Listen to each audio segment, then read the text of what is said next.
Hi friends, welcome to my channel. So first of all మీ అందరికీ thank you so much. ఎందుకంటే మీ support మీలో వల్లే ఇప్పుడు నా ఛానల్లో 2K సబ్స్క్రైబర్స్ అయితే కంప్లీట్ అయిపోయాయి. So I'm very happy. So me support వల్లే ఇదైతే చేయగలిగాను. సో మీ సపోర్ట్ ఎప్పుడు ఉండాలని మనస్ఫూర్తిగా కోరుకుంటున్నాను.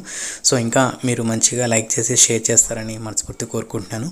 సో ఏదైతే ఈరోజు ఒక కొత్త టాపిక్ అయితే చేస్తున్నాను. సో ఎవరైతే సాఫ్ట్వేర్ టెస్టింగ్ లైక్ బిగినర్స్ ఎవరైతే ఉన్నారో వాళ్ళైతే కంపల్సరీగా కొన్ని ఇంపార్టెంట్ థింగ్స్ అయితే తెలుసుకోవాలి. సో సాఫ్ట్వేర్ టెస్టింగ్ గురించి సో అవేంటో మనం ఎక్స్ప్లెయిన్ చేస్తాను. సో ఒకసారి మన వీడియో అయితే స్టార్ట్ చేద్దాం. సో వాటి గురించి ఇక్కడ మనం చూసుకుంటే basic things for software testing for beginners. So ఎవరైతే బిగినర్స్ ఉన్నారో, సో కొత్తగా ఎవరైతే కంపెనీ కోసం ట్రై చేస్తున్నారో, ఇంటర్వ్యూస్ కోసం, అలాగే బిగినర్స్ ఎవరైతే ఉన్నారో సో కంపల్సరీగా వీటి గురించి అయితే తెలుసుకోవాలి. సో అవేంటంటే what is software testing, next types of software testing, testing methodologies, test plan and test cases, test automation, bug tracking, next communication and collaboration, next continuous learning. So ఇవైతే major things. So ఇవి మనకి like మన ప్రాజెక్ట్లో కానీ మన career కానీ మంచిగా గ్రోత్కి అయితే మంచిగా యూజ్ అవుతుంది. సో ఇది చాలా ఇంపార్టెంట్. సో ప్రతి ఒక్కరు దీని గురించి తెలుసుకుంటే సో ఇంకా మనం ముందుకు వెళ్ళడానికి అయితే మంచి స్కోప్ అయితే ఉంటుంది. అయితే ఫ్రెషర్ అనే కాదు, సో ఎక్స్పీరియన్స్ పర్సన్ అయినా తెలుసుకోవాలి. ఎందుకంటే ఫర్దర్ వేరే కంపెనీస్కి ఏమైనా ట్రై చేస్తున్నాం అనుకోండి, సో ఇవన్నీ మనకి యూజ్ అవుతాయి. సో ఇవన్నీ క్వశ్చన్స్ కింద అడుగుతారు, అలాగే మన లెర్నింగ్ కూడా మంచిగా ఉంటుంది. సో వన్ బై వన్ నేను ఇంకా క్లియర్గా లైక్ ఒక రియల్ టైం ఎగ్జాంపుల్గా మీకు అయితే ఎక్స్ప్లెయిన్ చేస్తాను. సో వాటి గురించి కూడా మనం చూద్దాం. What is software testing? Software testing is a process of evaluating a software application or system into identify bugs, errors or defects. The goal is to ensure that the software meets the requirements and work as intended. So జనరల్గా ఇది మనకు definition. So మనకి ఇంటర్వ్యూలో అడిగినప్పుడు so డైరెక్ట్గా ఈ definition చెప్తే మనకు సరిపోతుంది.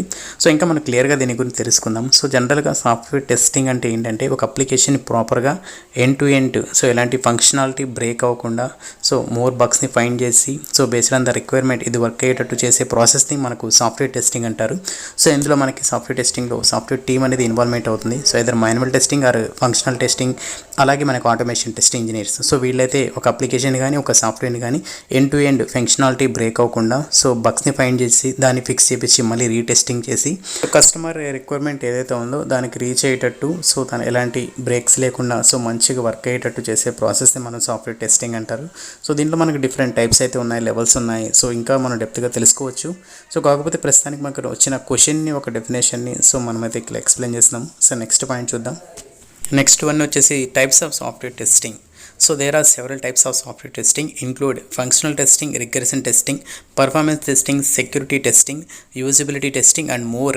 Each type of testing has a different objective and approach. So ఇది మనకు జనరల్గా టైప్స్ ఆఫ్ సాఫ్ట్వేర్ టెస్టింగ్ అంటే సో మనకి ఇన్ని టైప్స్ అయితే ఉన్నాయి. సో వీటి గురించి మనం ఇంకా క్లియర్గా ఎక్స్ప్లెయిన్ అయితే చేస్తాను. సో ఇక్కడ మనం చూసుకుంటే సాఫ్ట్వేర్ టెస్టింగ్లో డిఫరెంట్ టైప్స్ అయితే ఉంటాయి. ఫర్ ఎగ్జాంపుల్ మనకి మెయిన్గా చెప్పాలంటే functional testing, next non functional testing. So functional టెస్టింగ్లో మనకి ఏమొస్తాయంటే రిగ్రెషన్, ఇంటిగ్రేషన్, శానిటీ, సో ఇలాంటి స్మోక్ టెస్టింగ్ ఇవన్నీ మనకి ఫంక్షనల్ టెస్టింగ్ వస్తాయి. సో నెక్స్ట్ నాన్ ఫంక్షనల్లో మనకి ఏమొస్తుంది పర్ఫార్మెన్స్ టెస్టింగ్, స్ట్రెస్, అలాగే సెక్యూరిటీ టెస్టింగ్. సో ఇవన్నీ మనకు నాన్ ఫంక్షనల్ టెస్టింగ్ అయితే వస్తాయి. సో ఇది జనరల్గా మనకి ఎక్స్ప్లెయిన్ చేయాల్సింది. So functional or non functional. So మనకి డిఫరెంట్ లెవెల్స్లో మన యొక్క అప్లికేషన్ని ప్రాపర్గా టెస్ట్ చేయడానికి డిఫరెంట్ టైప్స్ అయితే ఉన్నాయి. ఒక్కొక్క టైప్లో ఒక్కొక్క విధంగా మనం టెస్ట్ చేయడం అయితే జరుగుతుంది. సో ఫర్ ఎగ్జాంపుల్ పర్ఫార్మెన్స్ అంటే లైక్ డిఫరెంట్ టూల్స్ అయితే ఉంటాయి. సో బల్క్ అమౌంట్ ఆఫ్ డేటాతో మనం టెస్ట్ చేయడం అయితే జరుగుతుంది. సో ఫంక్షనల్ టెస్టింగ్ అంటే లైక్ బేసిక్ ఫంక్షనాలిటీ ఎలా వర్క్ అవుతుంది. ఫర్ ఎగ్జాంపుల్ ఒక యూజర్ లాగిన్ అయినప్పుడు సో తను ఏ విధంగా తను పర్ఫామ్ చేస్తున్నారు, సో ఆప్షన్స్ కానీ అలాగే ఎక్స్పెక్టేషన్స్ కానీ సో ఇవి ప్రాపర్గా అయితే ఉన్నాయా లేదా చెక్ చేసే ప్రాసెస్ని ఫంక్షన్ అంటారు. నాన్ ఫంక్షన్ అంటే bulk amount of data. Next security. So security మనకు అనాథరైజ్డ్ పర్సన్స్ యాక్సెస్ చేయకుండా, మన లైక్ సెన్సిటివ్ ఇన్ఫర్మేషన్ యాక్సెస్ చేయకుండా సో ఇలాంటి మనకు స్కాన్స్ ఇవన్నీ ఉంటాయి సెక్యూరిటీలో. సో పర్ఫార్మెన్స్ అంటే జనరల్గా మనకు తెలుసు కదా, సో మన యొక్క అప్లికేషన్ ఏ విధంగా పర్ఫామ్ చేస్తుంది, bulk amount of users login అయినప్పుడు మన డేటా ఏ విధంగా మనం ఫెచ్ అవుతుంది, సో ఏ విధంగా యాక్సెస్ చేస్తున్నారు, దాని యొక్క అప్లికేషన్ యొక్క పర్ఫార్మెన్స్ ఎలా ఉంది, ఏమైనా క్రాష్ అవుతుందా, లైక్ అదర్ ఎన్విరాన్మెంట్స్లో కానీ మల్టిపుల్ యూజర్స్ కానీ యాక్సెస్ చేసినప్పుడు. సో ఇలాంటి మొత్తం ఓవరాల్గా ఒక అప్లికేషన్ని ఒక సాఫ్ట్వేర్ని ప్రాపర్గా టెస్ట్ చేసే ప్రాసెస్ని మనము different types of software testing types అంటారు. సో ఈ విధంగా మనకు డిఫరెంట్ లెవెల్స్ అయితే ఉంటాయి. సో దీనికి సంబంధించిన ఈచ్ పాయింట్కి లైక్ ఈచ్ టైప్కి సంబంధించిన వీడియోస్ అయితే మన ఛానల్లో ఉన్నాయి, ఒకసారి విజిట్ చేయండి. సో ఇంకేమైనా మీకు డౌట్స్ ఉన్నా జస్ట్ కామెంట్ అయితే చేయండి, ఏమైనా మిస్ ఏంటి నేను కవర్ చేస్తాను. So next point testing methodologies. Testing methodologies are framework or process to use to structure the testing process. Common methodology include Agile, Waterfall and DevOps. So జనరల్గా మనము జనరల్గా లైక్ ఒక ప్రాజెక్ట్ని స్టార్ట్ చేసేటప్పుడు లేదా ఒక ప్రాజెక్ట్ మీద వర్క్ చేయాలంటే లైక్ సమ్ మెథడాలజీస్ అనేది యూస్ చేస్తారు.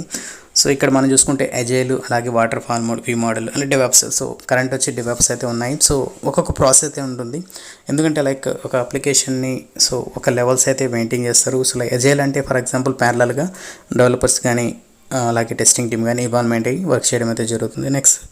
నెక్స్ట్ అజైల్ కాకుండా ఇంకా వాటర్ఫాల్ మోడల్ చూసుకుంటే మనకి ప్యారల్గా కాకుండా సో స్టెప్ బై స్టెప్ జరుగుతుంది. ఫర్ ఎగ్జాంపుల్ మన డిజైన్ ఫస్ట్ అయిపోతుంది, next development, so next QA. So అలా ఏ విధంగా లెవెల్స్ అయితే జరుగుతాయి. For example design level issues వచ్చినప్పుడు మళ్ళీ ఫిక్స్ చేయాలంటే చాలా కష్టమైతే అవుతుంది. సో ఇది ఓల్డ్ మోడల్ వాటర్ఫాల్ అనేది. సో అజైల్ మోడల్లో ఎలా అంటే ఫర్ ఎగ్జాంపుల్ ఏమైనా డిజైన్ లెవెల్ ఇష్యూస్ వచ్చినా కూడా, ఏమైనా బ్రేక్ అయినా లైక్ ఫంక్షనాలిటీ ఇష్యూస్ వచ్చినా కూడా ఫిక్స్ చేయడానికి అయితే ఛాన్స్ అయితే ఉంటుంది. సో ఎందుకంటే ఇక్కడ ప్యారలల్గా జరుగుతుంది కాబట్టి ఈ విధంగా మనము ఈ మెథడాలజీస్ని యూజ్ చేస్తాము. సో ఇదైతే పెద్ద టాపిక్స్ మనకి అజైల్ అన్నా కానీ వాటర్ఫాల్ మోడల్, వి మోడల్, సో ఇలాంటి మోడల్స్ మనం తెలుసుకోవాలంటే లైక్ ఇంకా క్లియర్గా మనం అర్థం చేసుకోవాలి. సో ఒక్కొక్క మోడల్ గురించి ఒక్కొక్క వీడియో అయితే చేశాను, సో అది కూడా ఒకసారి విజిట్ చేయండి. సో ఇక్కడ మనం చూసుకుంటే లైక్ ఒక ప్రాజెక్ట్ని ఒక్కొక్క మోడల్ బేస్ చేసుకొని డెవలప్మెంట్ చేయడం, టెస్టింగ్, అలాగే డిప్లాయ్మెంట్ చేయడం అనేది ప్రాసెస్ అయితే ఉంటుంది. సో ఇది జనరల్గా మనకు మెథడాలజీస్ గురించి తెలిసింది. So next test plan and test cases. So జనరల్గా మనకి ఒక టెస్ట్ ప్లాన్ అనేది, టెస్ట్ కేసెస్ అనేది ఒక మేజర్ రోల్ ప్లే చేయడం అయితే జరుగుతుంది. ఏదైనా ఒక అప్లికేషన్ టెస్ట్ చేయాలన్నా, ఏదైనా ఒక సాఫ్ట్వేర్ టెస్ట్ చేయాలన్నా ఫస్ట్ మనకు ఇది రిక్వైర్డ్. సో డాక్యుమెంట్ కానీ టెస్ట్ కేసెస్ కానీ, సో లేదంటే మనం టెస్ట్ చేయడానికి అయితే లైక్ వీలుండదు, ఎందుకంటే లైక్ చాలా మిస్ అయ్యే ఛాన్స్ అయితే ఉంటుంది. సో ఒక ప్రాపర్ వేలో టెస్ట్ చేయాలంటే సో ఇది మనకు ఒక డాక్యుమెంట్ని మెయింటైన్ చేయడం అయితే జరుగుతుంది. సో ఇక్కడ మన డెఫినేషన్ ప్రకారం చూసుకుంటే లైక్ మనం సో జనరల్గా నేను ఎక్స్ప్లెయిన్ చేస్తాను, లైక్ దాని తర్వాత డెఫినేషన్ చూద్దాం. సో ఏదైనా ఒక అప్లికేషన్ కానీ ఒక సాఫ్ట్వేర్ టెస్ట్ చేయాలనుకోండి, ఫస్ట్ మనము ఆ రిక్వైర్మెంట్ అర్థం చేసుకోవాలి. సో ఏ విధంగా టెస్ట్ చేయాలి, సో ఎలా టెస్ట్ చేయాలి, సో ఎంతమంది ఇంజనీర్స్ అయితే ఉంటారు, సో ఏ విధంగా వర్క్ని డివైడ్ చేసుకోవాలి, అలాగే మనకు ఎలాంటి ఎన్విరాన్మెంట్స్లో దీన్ని టెస్ట్ చేయాలి, అలాగే టెస్ట్ డేటా ఏ విధంగా మనం జనరేట్ చేసుకోవాలి. సో ఇదంతా ఒక ప్లాన్ అయితే, ఒక డిస్కషన్ అయితే జరుగుతుంది. సో ఆ డిస్కషన్ మొత్తం కంప్లీట్ అయిపోయింది. సో మన టెస్ట్ ప్లాన్ సంబంధించిన ఒక డాక్యుమెంట్ రాసుకుంటాం, అలాగే టెస్ట్ కేసెస్ రాసుకుంటాం. సో ఏ విధంగా టెస్ట్ చేయాలి, సో ఎన్ని సినారియోస్ ఉంటాయి, ఎన్ని సినారియోస్ కింద ఎన్ని టెస్ట్ కేసెస్ రాసుకుంటాము, సో ఎవరు ఏ విధంగా టెస్ట్ చేస్తారు, యూఐ ఎవరు టెస్ట్ చేస్తారు, బ్యాక్ ఎండ్ ఎవరు టెస్ట్ చేస్తారు, సో డేటాబేస్ ఎవరు టెస్ట్ చేస్తారు. సో ఇలాంటి లైక్ మనం డిస్కషన్ జరిగి సో దాని తగ్గట్టు మనం టెస్ట్ కేసెస్ని రాసుకుంటాము. సో మొత్తం ఓవరాల్గా టెస్ట్ కేసెస్ని రాసుకున్న తర్వాత సో మన టీమ్కి ఫార్వర్డ్ చేయడం అయితే జరుగుతుంది. సో ఈ ఫ్యూచర్కి సంబంధించిన టెస్ట్ కేసెస్ అవి సో ఒకసారి రివ్యూ చేయండి. సో ఏమైనా మిస్ అయినా, సో ఏమైనా గ్యాప్స్ ఉన్నా కూడా అప్డేట్ చేస్తే, వాళ్ళ కమెంట్స్ అప్డేట్ చేస్తే దాన్ని బట్టి మనం మళ్ళీ యాడ్ చేసుకుంటాం ఫ్యూ కేసెస్. సో ఫైనల్గా మన టెస్ట్ కేసెస్ సంబంధించిన టెంప్లెట్ కంప్లీట్గా రివ్యూ అయిపోయి అంతే క్లీన్గా లైక్ మొత్తం సో ఫిక్స్ అయిపోయింది అనుకోండి, ప్రాబ్లమ్స్ అన్ని ఎంత మొత్తం క్లీన్గా ఒక డాక్యుమెంట్ అయితే ఉన్నిందనుకోండి మన హ్యాండ్లో. సో మనం టెస్ట్ చేయడం అనేది జరుగుతుంది, అలాగే టెస్టింగ్ అనేది స్టార్ట్ చేస్తారు. సో ఇది జనరల్గా మనకి. సో దీనికి సంబంధించిన డెఫినేషన్ చూద్దాం. A test plan outlines the scope, objectives and resources required for testing. The test cases are specific scenarios that are designed to test the functionality of the software. Both the test plan and test cases are critical or ensure comprehensive or testing. So ఇక్కడ చూసుకుంటే మనము ఏదైనా ఒక document design చేసుకుంటాము. So like ఎలా ఏ విధంగా objectives ఉన్నాయి, scope ఏంటి, so outline, so resources required, so ఇలాంటి మనం ఏదైతే మనం డిస్కస్ చేస్తామో దానికి సంబంధించిన ఇన్ఫర్మేషన్ అయితే ఇది ఉంది. సో ఫైనల్గా ఒక అప్లికేషన్ మనం టెస్ట్ చేయాలంటే సో ఏ విధంగా టెస్ట్ చేస్తాం అది ప్రాసెస్. సో ఏ విధంగా టెస్ట్ చేయాలి, ఎలాంటి ఛాలెంజెస్ వస్తాయి, సో దాన్ని ఎలా మనం రెక్టిఫై చేసుకోవాలి. సో ఇది జనరల్గా మనం బేసిక్గా మనం ఎవరైతే బిగినర్స్ ఉన్నారో, సో సాఫ్ట్వేర్ టెస్టింగ్ జాబ్స్ కోసం ట్రై చేస్తున్నారు, సో ఫ్రెషర్స్ ఎవరైతే ఉన్నారో, సో ఇన్ఫర్మేషన్ మీరు తెలుసుకుంటే సో మీరు అక్కడికి వెళ్ళినప్పుడు లైక్ ఈజీగా మనము చెప్పడానికి కూడా మంచిగా ఉంటుంది, అలాగే ఏమైనా తెలియకపోతే నేర్చుకోవడానికి కూడా మంచి స్కోప్ అయితే ఉంటుంది. So next option test automation. So test automation involves using tools and software to automate the testing tasks. Automated testing can save time, improve accuracy and increase the test coverage.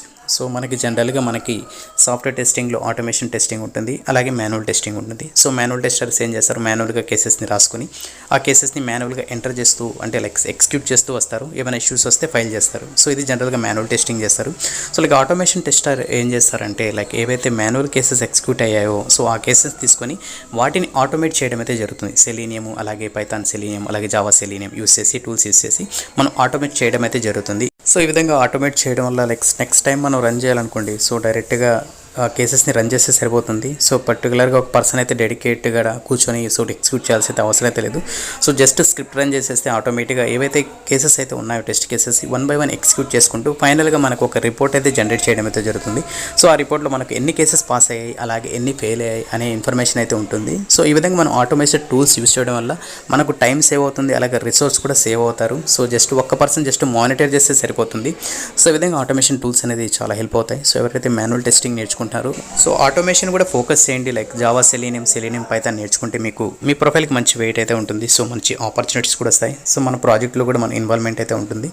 So మనకి మెయిన్గా like manual అలాగే automation ఉంటే మనకు jobs కూడా మంచిగా వచ్చే అవకాశం అయితే ఉంది. So next option bug tracking tool. Bug tracking is the process of recording the managing bugs or defects found during the testing. The bug tracking system is used to track the status of bugs and ensure they are fixed before the software is released. Bug tracking అనేది ఒక tool. For example మనం ఏదైనా issues create చేస్తాం కదా, ఆ ఇష్యూస్ని create చేసే ప్లేస్ని మనము బగ్ ట్రాకింగ్ టూల్స్ అంటాము. ఫర్ ఎగ్జాంపుల్ జీరా అలాగే బగ్జిల్లా ఇలాంటివి టూల్స్ అయితే ఉన్నాయి మార్కెట్లో. So based on the project మన కంపెనీ ఏ టూల్స్ యూస్ చేస్తుంది అనే దాని మీద మనము ఈ ప్రాసెస్ని చేయడం అయితే జరుగుతుంది. ఫర్ ఎగ్జాంపుల్ ఈ బగ్స్ని మనం ఏదైనా ఇష్యూస్ ఫైల్ చేస్తే సో ఆ ఇష్యూస్ని మనం ఈ బగ్ ట్రాకింగ్ టూల్లో క్రియేట్ చేయడం అయితే జరుగుతుంది. అలాగే రెస్పెక్టివ్ డెవలపర్కి అసైన్ చేయడం అయితే జరుగుతుంది. సో అదంతా అయిపోయిన తర్వాత టెస్టింగ్ చేసి మళ్ళీ దానికి సంబంధించిన స్టేటస్ని అప్డేట్ చేయడం అయితే జరుగుతుంది. లైక్ క్లోజ్ చేయడము, అలాగే ఫిక్స్డ్ అని చెప్పేసి resolved. So this kind of status మనం అప్డేట్ చేయడం అయితే జరుగుతుంది. సో ఏదైనా డెవలపర్స్ కానీ క్యూఏ కానీ. సో అలాగే దీని యొక్క అడ్వాంటేజ్ ఏంటంటే ఫర్ ఎగ్జాంపుల్ లాస్ట్ ఇయర్ ఏమైనా బగ్స్ మనం క్రియేట్ చేస్తున్నా కూడా ఆ బగ్స్ యొక్క ఇన్ఫర్మేషన్ కూడా మనం గెట్ చేసుకోవచ్చు. సో ప్రతి ఒక్క బగ్కి ఒక ఇండివిజువల్ యూనిక్ ఐడి అనేది క్రియేట్ అవుతుంది. సో ఆ ఐడీస్ ప్రకారం మనము ఆ బగ్ని లైక్ ఓపెన్ చేయొచ్చు, అలాగే మానిటర్ చేయొచ్చు, మేనేజ్ చేయొచ్చు.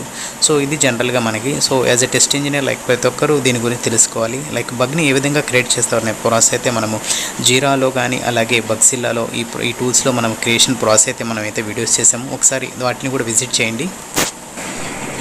Communication and collaboration. Effective communication and collaboration between testers, developers and stakeholders are essential for successful software testing. Regular meetings, reports and documentation can help ensure everyone in the same page. So for example మనకి దీనికి సంబంధించి so ఏదైనా మీకు information కావాలన్నా like future గురించి కానీ అలాగే మనకి ప్రాజెక్ట్ గురించి కానీ సో కంపల్సరీగా మనం మన టీమ్మేట్స్తో మనం మీట్ అవ్వాల్సి వస్తుంది. లైక్ డెవలపర్స్ అలాగే team lead and test engineers everyone like. So ఎప్పుడైతే మనం ఎఫెక్టివ్గా వాళ్ళతో మాట్లాడతామో సో మనకు మంచి ఇన్ఫర్మేషన్ మనం గెట్ చేసుకోవచ్చు. అలాగే మనకు మోర్ నాలెడ్జ్ మనం గెయిన్ చేసుకోవచ్చు ప్రొడక్ట్ రిలేటెడ్ అలాగే skill sets point of view. So like మనకి డైలీ రిపోర్ట్స్ ఉంటాయి, సో డైలీ మీటింగ్స్ ఉంటాయి. సో మీటింగ్లో కూడా మన స్టేటస్ ఏంటి, సో మనకి ఎలాంటి ఇన్ఫర్మేషన్ కావాలి, సో ఎలా స్టేటస్ చెప్పాలి, సో ఎవరికి చెప్తున్నాం మన స్టేటస్. సో ఇలాంటి లెర్నింగ్ సో ఇలా చెప్పడం వల్ల మనకు మంచిగా ప్రిపేర్ అవ్వడం అలాగే మంచిగా మనకు కమ్యూనికేషన్ కూడా గ్రో అవ్వడం అయితే జరుగుతుంది. So collaboration like for example మనకు డైలీ క్లయింట్ కాల్స్ కూడా ఉంటాయి. సో క్లయింట్తో కూడా మాట్లాడడం, సో తను ఏం ఎక్స్పెక్ట్ చేస్తున్నాడు, మనం ఎంతవరకు ఉంది, ప్రోగ్రెస్ ఏంటి, సో ఇలాంటి విషయాలన్నీ మనం డిస్కస్ చేయడం కమ్యూనికేట్ చేయడం అయితే జరుగుతుంది. సో ఈ విధంగా మనకు చాలా ఇంపార్టెంట్ ఇవన్నీ. సో రెగ్యులర్గా మనము మీటింగ్స్ అటెండ్ అవుతుంటే ఆటోమేటిక్గా మనకు లెర్నింగ్ కూడా ఉంటుంది. సో నెక్స్ట్ చూసుకుంటే continuous learning. Software testing is a constantly evolving, so it is essential to stay up to date with the latest technologies, methodologies and best practices. Continuous learning through courses, workshop and conference can help you grow as a test engineer. So మనకి learning అనేది చాలా important. So మీ అందరికీ తెలుసు like learning లేకుంటే ఏం చేయలేము కదా. So ఏదైనా ఫర్ ఎగ్జాంపుల్ కొత్త ప్రాజెక్ట్ వచ్చింది అనుకోండి, సో దాని మీద మనకు ఏం తెలియదు, లైక్ లెర్నింగ్ ఎలా స్టార్ట్ చేయాలి, ఫస్ట్ రీసెర్చ్ చేయాలి ఆ ప్రాజెక్ట్ ఏంటి, సో ఆ టెక్నాలజీస్ ఏంటి, సో వాటి గురించి ఎలా స్టార్ట్ చేయాలి, ఎలా రన్నింగ్ చేయాలి, సో ఎవరి సజెషన్ తీసుకోవాలి, సో ఎలాంటి ట్యూటోరియల్స్ ఫాలో అవ్వాలి. సో ఇవన్నీ మనం ఒక రఫ్ నోట్స్ లాగా రాసుకుంటే సో మనం లెర్నింగ్ స్టార్ట్ చేయడానికి అది ఈజీగా అయితే ఉంటుంది. సో ప్రజెంట్ ఒక కంపెనీ నుంచి ఇంకో కంపెనీకి చేంజ్ అవుతూ ఉంటాం కదా, సో సేమ్ వర్క్ అయితే ఉండదు, సో కంపల్సరీగా చేంజ్ అవుతుంది. సో అందుకని మన లెర్నింగ్ అనేది మనం లైక్ డైలీ యాక్టివిటీ లాగా మనం పెట్టుకుంటే సో మంచిగా నేర్చుకోవచ్చు, అన్ని ప్రాజెక్ట్స్ అయితే మనం కంప్లీట్ చేసుకోవచ్చు. సో ఇది ఫ్రెండ్స్ ఈరోజు వీడియో. సో ఇందులో మనము 8 థింగ్స్ అయితే కవర్ చేసాము. సో ఎవరైతే బిగినర్స్ ఉన్నారో సో కంపల్సరీగా వీటి మీద వర్క్ చేయండి, అలాగే నేర్చుకోండి. సో మంచిగా రావాలని, మంచి జాబ్స్ రావాలని నేనైతే లైక్ మన ఛానల్ నుంచి సపోర్ట్ చేస్తున్నాను. సో అలాగే వీడియో నచ్చినట్టయితే లైక్ చేయండి, మీ ఫ్రెండ్స్ కూడా సజెస్ట్. నెక్స్ట్ వీడియోలో నెక్స్ట్ అప్డేట్తో మళ్ళీ కలుద్దాం. అంతవరకు keep smiling, have a nice day.